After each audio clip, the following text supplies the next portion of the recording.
M masadun partikula bat L zabalerako potentzial osin infinituan dago, eta hasierako egoera ondorengoa da. Hau dugu hasierako egoera, badakigu psi bat, eta psi j-ren autofuntzioen kombinazio lineala dugula, eta hementxe koefizienteak ditugu A eta B. Non A eta B konstante horiek errealak dira alde batetik, eta gero bestaldetik positiboak ditu. Hori da esaten digutena. Eta lehen esan dugun bezala, hemen txakartzen den psi bat, oinarrizko egoera dugu, eta psi j, osinaren erdian nodo bakarra duen autofuntzioa da.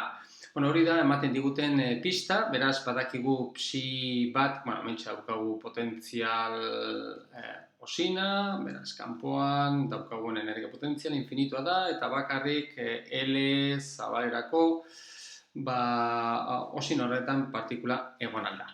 Eta esaten diguten bezala, psi bat, hause dugu, oinarrezko egoera, berari dagokion energia hause dugu, h barra karratu pi karratu zati bi ml karratu, eta gero bestaldetik esaten digute psi j egoera hori nodo bat bakarra dugula, hause da nodoa, erdian, zer esanik ez, zertzetan badakigu funtzioa zero dala, baina nodo estra nola baita, oinarrezko egoerak ez dauka nodorik, baina lehenengo egoerak itzikatua badauka nodo bat, eta gero badakizu hurrengo egoera bi nodo izango dituela, eta bar, eta bar.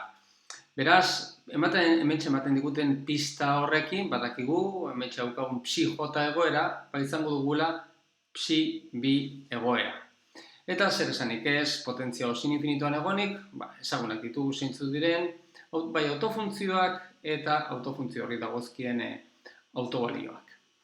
Hauxe da hasiera, eta eskatzen digutena da, esaten digutena, lehenengo galdera da, energiaren batez bestekoa hau izanik, eskatzen digutena da, kalkulatzea eta irudikatzea zein den hasierako egoera honi dagokion dentsitate probabilitatea. Zer esanik ez, horretarako kalkulatu beharko duguna da lehenengo eta behin zein izango den uin funtzioa. Ze uin funtzioa jakin da, ordan zuzenean hortik, uin funtzioaren modularen karratua eginez, kalkulatu dezakegu zein den dentsitate probabilitatea. Beraz, horretarako zer esanik ez, kalkulatu beharko dugu zeintzu diren, agertzen diren hementxe A eta B koefiziente horiek. Eta horretarako, kontxiatuko duguna, izango da hementxe ematen diguten datua, energiaren batez besteko hause dela, eta uin funtzio hori normalizaturik dagoela. Hori horrela izan da, bi datu horiek kontxiatuko dugu, normalizauta badago, beraz A karratu, B karratu batekoa dugu. Normalean izango dugu, haren modularen karratua eta beren modularen karratua da bateko izan beharko da, baina kasu honetan errealak direnez, bakarrik A karratu eta B karratu kontxiatuko dugu. Eta gero bestalderik, hori izan da, badakigu energiaren batez bestekoa, egoera hau izan da, badakigu nola kalkulatu, zein izango den energiaren batez bestekoa.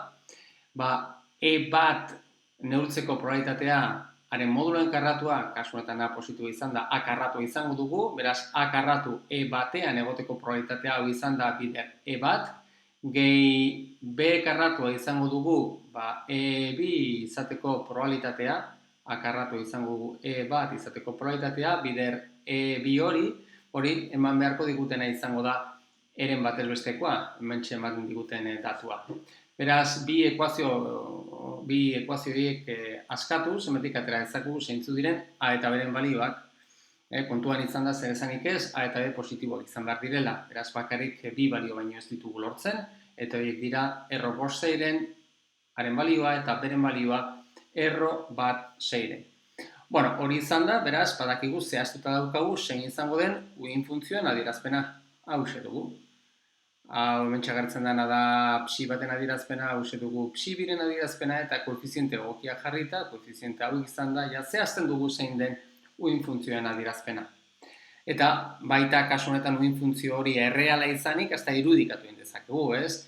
Beraz, hause dugu psi baten irudia, lehen ikusi dugun bezala, hause dugu psi biren irudia, koefiziente hauek. Hauek izan da bien batura egiten badugu, nahiko erraza da ateratzea, alako gutxi gora berako irudia, olako gauza bat izango dela, ez? Eta dentsitate probabilitatearen adierazpena oso arraza dugu, bakarrik egin behar duguna da guzti honen karratua egiten dugu, eta hautsi garatzen dugu, eta hori da dentsitate probabilitatea. Kontuz, hementxe termino gurutzatuak agertzen dira, eta termino gurutzatuen biderkadura zer esanik ez, horiek ez dira zero. Zero izango da hoien integrala. Horiek ortogonalak izango dira, eta horren integrala bai zero izango dela, baina bestela karratuak edo biderkaketa egiterakoan, bi hauen arteko biderkaketa hori ez da zero izango, zer esanik ez. Eta horren irudia, uin funtzioa, dentsitate probabilitateen irudia izatea, oso arraza dugu, mintzako uin funtzio horren irudia izan da, gutxi gora horren karratua izango dugu alako gauza bat, bere uin funtzioaren modularen karratuaren irudia, da dentsitate probabilitatearen irudia. Beraz, ja badaukagu lehenengo puntua, eta bigarren puntuan eskatzen digutena galdera ondorengoa da. Galdetzen digutea, zenbateko da egoera horri dagokion energiaren ziurgabetasuna. Kasuan argi dago, egoera honetan egonik energia ez dago zehaztuta, ze energia neurtzen badugu, bi balioak lortu itzakegu. Alde batetik E bat edo E bi izan daiteke. Beraz, delta E hori ez da zer izango, eta hori da kalkulatu behar duguna. Hori alde batetik eta gero bestaldetik eskatzen digutena zenbat denbora pasatu behar den sistema hori hasierako egoerara itzultzeko. Lehenengo eta behin aztertu dezagun bigarren puntu hori nahiko erraza da, bakarrik joan behar gara zein den energiaren ziurgabetasunaren adierazpena, eta hause dugu energiak, hau da, energien probabilitateak, denbora independenteak izanik, ordan energiaren ziurgabetasuna, bai energien batezbestekoa eta ekarratoren batezbestekoak denbora independenteak izango direnez, orduan delta E bera denbora independentea izango dugu, horregatik hasiera batean kalkulatuta nahikoa izango dugu. Beraz, adierazpena eren ziurgabetasuna adierazpena hau izan da, hemetik erraza dugu kalkulatzea zein den eren batezbestekoaren karratua, izate zenbaten digute zein den eren batezbestekoa, beraz karratua egiten dugu eta badaukagu horren balioa. Eta gero bestaldetik karratuaren batezbestekoa ateratzeko, berriro, lehen eren batezbestekoa egin dugu bezala, E bat lortzeko probabilitatea hause dugu, bider karratuaren balioa, gehi E bi hori lortzeko probabilitatea, bider karratuaren balioa, egiten badugu, hori esango dugu, karratuaren batezbestekoaren adierazpena. Eta horren bien arteko kenketaren erroa egiten badugu, hau da lortzen dugun adierazpena. Beraz, hori erraza dugu. Eta gero bestaletik, falta zaiguna da, zenbat denbora pasatu behar den sistema hasierako egoera bueltatzeko horretarako, aztertu beharko duguna izango da zein den uin funtzioaren adierazpenaren denboraren garapena egin behar dugu. Denboraren garapena oso arraza dugu, baldin eta ja badaukagu uin funtzioa hasieran, badaukagu erro, bor zati 6 bider psi bat dugula, gehi erro bat zati 6 bider psi bi dugula. Beraz, horren denboraren garapena egitea, da oso simplea, lehenengo egin behar duguna denboraren garapena ateratzeko, egin behar duguna da Hamilton-darren autofuntzioetan garatu egin behar dugu uin funtzioa. Hoia badaukago egin da.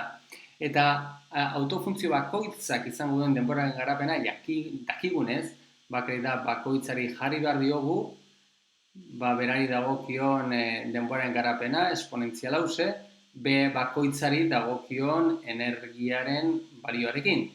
Beraz, hau izan da, lortzen dugu zein den uin funtzioa, guk daukagun uin funtzioen denboraren garapena. Kasu honetan hementxe jarri dut esplizikuki jarri dut zeintzuk diren psi bat eta psi biren adierazpenak. Ez da beharrezkoa, baina hori da jarri duan. Eta gero bestaldetik hementxe egin dudana da biderkatzen, atera dut hementxe agertzen den koefiziente hori ikusten duzuenez, eta hori dela eta orduan hementxe agertzen zaizun koefiziente hori izango da E bi ken E bat. Zati H barra bider T. Eta biderri biderkatzen. Hori da izango da agertzen zaigun koefizientea. Beraz, hasierako egoera egoteko, igertzen dagoena da koefiziente hause da batekoa izan beharko dugu. Hau batekoa izan beharko dugu.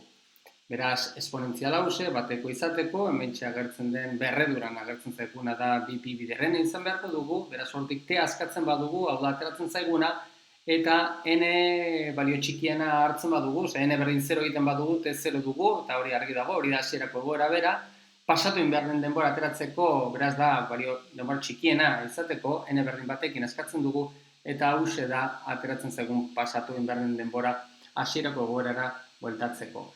Gauzatxo bat ikusten duzuenez, Hasierako egoeran egoteko, horrek ez du esan nahi bi koefiziente hauek, derrigorrez batekoak izan beharko direnik. Ez da hori, dakizuenez, zuk funtzio bat, biderkatzen baduzu alako fase global batekin, baita atertzen duen funtzioa hasierakoaren baliokide izan daitekelako. Horregatik, hementxe ikusten duzunez, hementxe biderkatzen ateratzerakoan adierazpen hause, claro, justo ateratzen den uin funtzioen adierazpena aldien hauetan, ez da justu hasieran daukagunaren berdina, ez, badago alako fase orokor bat guzti hause biderkatzen, baina bioiek baliokideak dira eta egoera bera berdina daukagu. Orduan, pasatu behar den denbora, hasierako egoera horretan egoteko hause dugu.